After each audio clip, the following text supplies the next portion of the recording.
What up, people? What up, party people? This is just a quick. I wanted to reply to a comment, and the comment was from the last video from Lucas.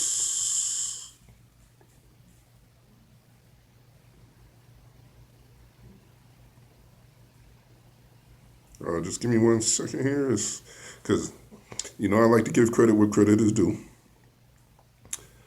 From Lucas Fraley, and I hope I'm pronouncing that last name right. Lucas Fraley. And pretty much we were discussing witnesses. And he said that it's not the Senate's job to provide witnesses. It's the House. If the House wanted specifically Bolton as a witness, they should have subpoenaed him and had him testify, which he's right. He is right about. But the thing about that is they did subpoena him during a congressional hearing, to which he outright said that he was going to sue. He was not going to cooperate with the subpoena. So rather than that case right there being tied up for anywhere from months to a year and holding up the impeachment, the Democrats dropped it and just went on with the impeachment without him. So now they complain about, oh, well, you had your chance. You should have did it when you had the chance. Okay, so if they had kept the subpoena, he sued, it had been tied up in court, then the Republicans would have been complaining about how long it's taking. So it's a damned if you do, damned if you don't situation. Either way, they're not going to be happy. So, but anyway, that was the thing about that. But what I wanted to get to was the Senate's job. Because like he said, the Senate's job is not to bring in witnesses. Okay, so let's talk about the Senate's job. The Senate's job is to either acquit or remove the president based off the articles of impeachment brought up by the House. Okay, now, in order to acquit the president, basically they would either have to, one, find evidence proving the president's innocence, or two, find insufficient evidence to conclusively determine that he's guilty. Now, that's basically one of two things. Either he has to prove he's innocent, or two, there's not enough evidence there to prove he's absolutely guilty. Okay. Other than that, if he's guilty, then he should be removed. Now, that's basically the way it should go, right? Okay. Now, as far as the president's defense team, now, these are supposed to be the most highly, because he hires the best people. He only hires the best people. So these are the most highly qualified, highly able defense attorneys, criminal attorneys in the country. And from what I'm hearing, they basically use three defenses to argue with. And this is regardless of whether it was in the impeachment trial, whether it was in the House, or whether it's in Supreme Court or state court. They basically use three defenses, or one of three defenses, or two or three defenses to defend Trump. Here are the three defenses. Defense number one, he did it, so what? Yeah, he's guilty, he did it, but he's the president. He can do what he wants. That's number one. That's defense number one. Number two, they'll say is, well, okay, he did it, but we don't see it as a crime. Like, he's guilty, he did it. We just don't see it as a crime. And then the third defense they usually try to use is, well, he's guilty, he did it, but At the time, he didn't know it was a crime. So he's innocent due to ignorance. He didn't know. Nobody told him it was a crime. So how can we hold him accountable? He didn't know. Even though he did it, he didn't know. But those are basically the three defenses they usually use to defend Trump. Now, the common denominator in all three of those defenses, he did it. All three of those defenses, he did it. Whether he did it and nobody cares, or he did it and we just don't see it as a crime, or he did it, he just didn't know he was a crime. Regardless of what, he did it. No matter what excuse you have for it, all three defenses, he did it. So, back to the Senate. Like I told you, Senate's job, either prove he's proven innocent or there's not enough evidence to prove guilty. In this case, his own defense team is saying he's guilty, even though they keep saying, oh, it's a weak case, there's not enough evidence. The defense team themselves are saying he did it, but he has an excuse for it. So you can't say, well, he did it and we have an excuse for it, at the same time saying there's not enough evidence saying he did it. You yourself admitting he did it. So clearly there's overwhelming evidence that even convinced you that he did it. You're just trying to find a good excuse for it.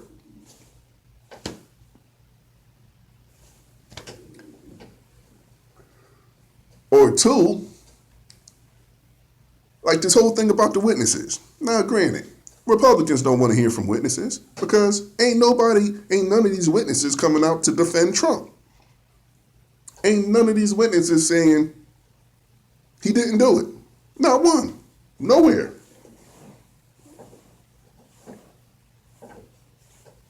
Not one person is coming out saying Trump didn't do it. So, of course, they don't want to hear witnesses. Because any witness they bring up is going to say, he did it. Which, once again, his whole defense team already knows he did it. They're just trying to find a good excuse on why he should be acquitted for it.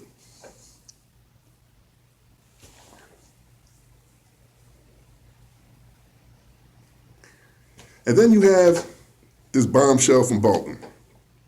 Now, don't get me wrong. Me personally, I am a paranoid pessimistic. Basically, that means that I always expect the worst case scenario. Regardless of what happens, I expect the worst case scenario. So that way, when it's not the worst case scenario, I'm like, well, it's not that bad. It could have been worse. So when I heard about this Bolton thing, first thing that hit me was, that's kind of convenient. Because the defense, they was wrapping up their case. There's a lot of people talking about they was going to acquit him by Friday, by tomorrow. Like, it was a done deal. But just as they're wrapping up their case, somebody leaks somebody leaks word of a manuscript from John Bolton's book saying, without question, he did it. What a coinkydink. Like, what's the odds of that? Like, pretty much it's 4th and 40. You got time for one more play. And boom. John Bolton, somebody gets a glimpse of a manuscript written by John Bolton saying that he did it. Which, once again, I don't understand what difference it's going to make, because it's just going to prove what everybody else has been saying. How many people do you need to say he did it? Especially since the defense ain't even denying it anymore. Nobody's denying whether or not he did it. It's just, what's the best excuse for it?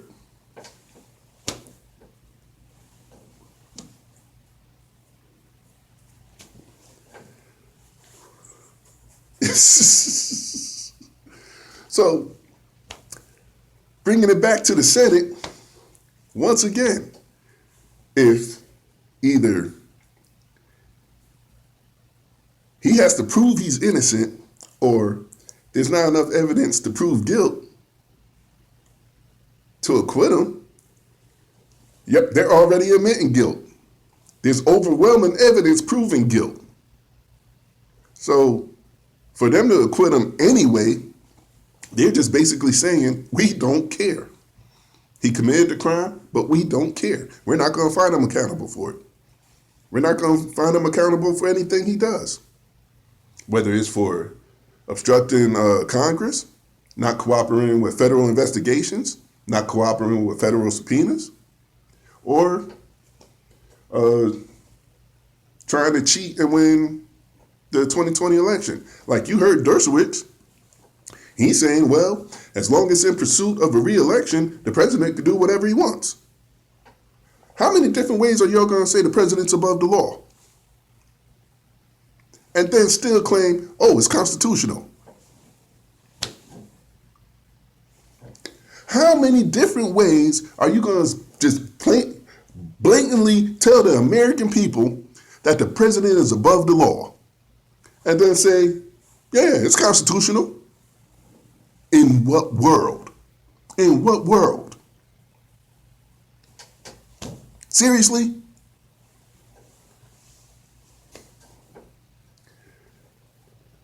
If anything, that proves the saying that people have been saying for years, centuries. Absolute power corrupts absolutely. If you do not have equal branches of government to keep each one in check, absolute power is going to corrupt absolutely.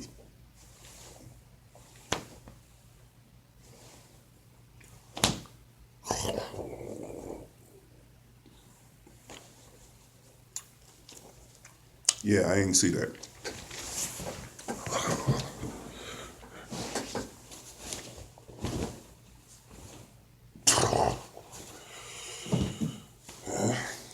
Gotta pull out the needle and thread. Anywho, yeah. So, but I don't think it's gonna change anything because, like I said, they're gonna acquit him. Well, I can't say it's not going to change anything, but what it will do is it's going to make this year very interesting. Because if they do acquit Trump, and like I said, pretty much put it out there that the president has unlimited reach, executive reach, and unlimited executive privilege, just according to whoever is in power. He can do whatever he wants depending on who's in power and who's willing to not hold him accountable for it. Well, that right there places the Senate, well, at least the Senate Republicans, in a very sticky situation. Because now they have to do everything they possibly can to keep control of that Senate. If they lose control of that Senate to the Democrats, they're screwed. Because I highly doubt they're going to win the House back. And if they lose the Senate, then a lot of that stuff that they're getting away with all this divisiveness and going back and forth between the parties, all that stuff they're getting away with, Democrats ain't going to let that happen. Now, I'm not saying that any charges are going to be pressed or anybody's going to go to jail because the Democrats are a bunch of spineless wimps. If anything, they might send a very stern letter expressing their disapproval. Gotcha.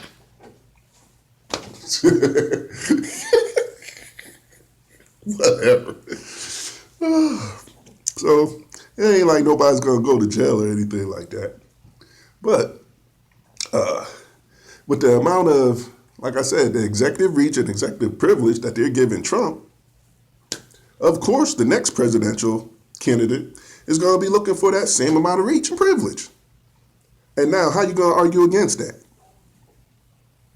What can you possibly say? You gave every excuse, especially the key one. He can do whatever he wants. He's the president. He can do whatever he wants. Remember?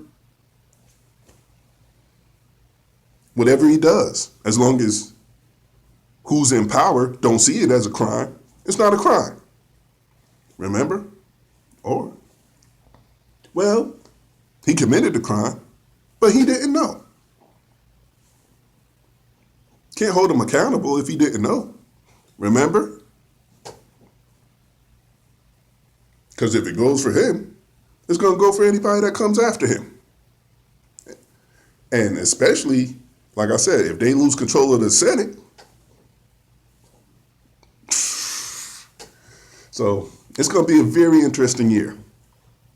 Because wait till you see some of the things these Republican senators do in order to keep control of that Senate. I promise you, watch this shit. It's going to be so interesting. Because they're going to go through all type of lengths. They cannot lose control of that Senate. Not after this, and especially if they acquit him, even though a lot of, especially Fox contributors are saying, well, if they acquit the president, it'll be a resurgence of his base. It'll be an empowerment for the president. I don't think so. Because there's even been some Republicans and conservatives I'm talking to that they could see right is right and wrong is wrong. They could see the cover-up happening. If he did it, he need to be held accountable, period. Now, does that mean they're going to vote Democrat in the upcoming election? Hell if I know. I don't know. But my guess is he's going to lose a few, at least a few. And he ain't got many to begin with. I'd say what, maybe 30 to 35% of voters might still stick with Trump, and probably less than that if he ends up getting acquitted. So that damn sure ain't gonna win you an election. So like I said, wait till y'all see what these dudes do to try to stay in power. You ain't seen nothing yet.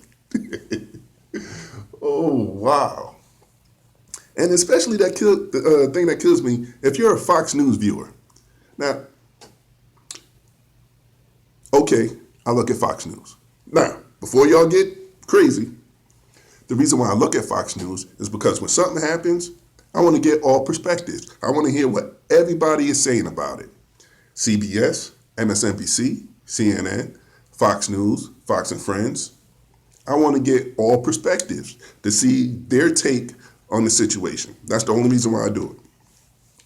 And even if you're a consistent Fox News viewer, you have to see in real time the contradictions that they make. Just like with Bolton. Now, when Bolton was a Fox News contributor, they was dancing with him. He was well respected, had the most high integrity. Second they find out he's writing a book about Trump, he's a hack. He's just trying to sell books.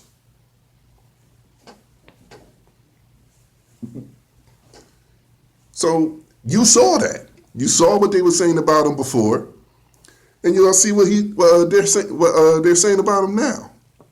And that's just the closest example. Fox News has done that numerous times.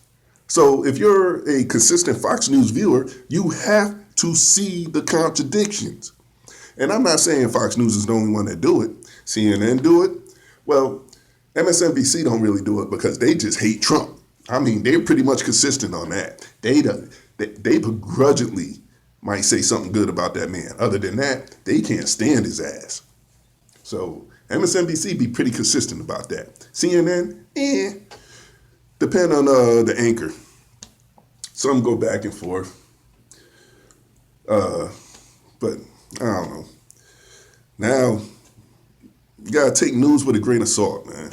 That's why, like I said, when something comes out, I look at all perspectives and I try to get as much information about it as I can, to the point where, okay, regardless of what side you're on or what news station you work at, you're at least saying this much. So at least this much has to be true. You know what I mean? But anyway, now they're calling Bolton a hack. Same thing they did with Sutherland. When Sutherland testified that, yeah, Trump did it, we all knew about it. Everybody was in the loop. Now, all of a sudden, Sutherland is a left deep state operative. And the crazy thing is, it doesn't really matter who he is, as long as he's telling the truth. Like, he could be Chinese, surfboarding, gangster, hippie. If he's telling the truth, you can't deny the fact. And if nobody's coming out calling him a liar and saying that what he's saying is untrue, and every other testimony you hear is corroborating what he said, and especially if he was there, you have to accept it as true, regardless of who he is. He's telling the truth. But nah, I don't know. These are weird times, man. These are very weird, unfamiliar times. So, I don't know. We'll see what happens.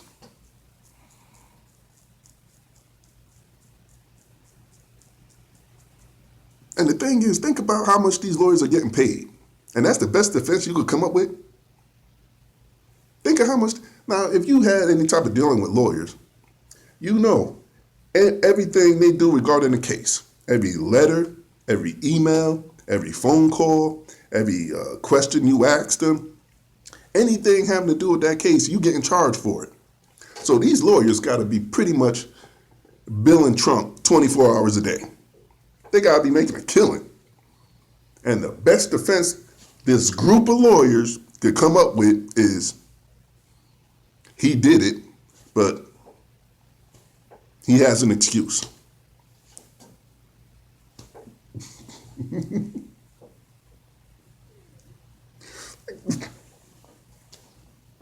Paying good money for that. You're paying good money for that. Oh, wow. So, like I said, I don't know. Right now, I'm just talking into the camera. We'll see if I put this up. Well, if I do, y'all be blessed, be safe.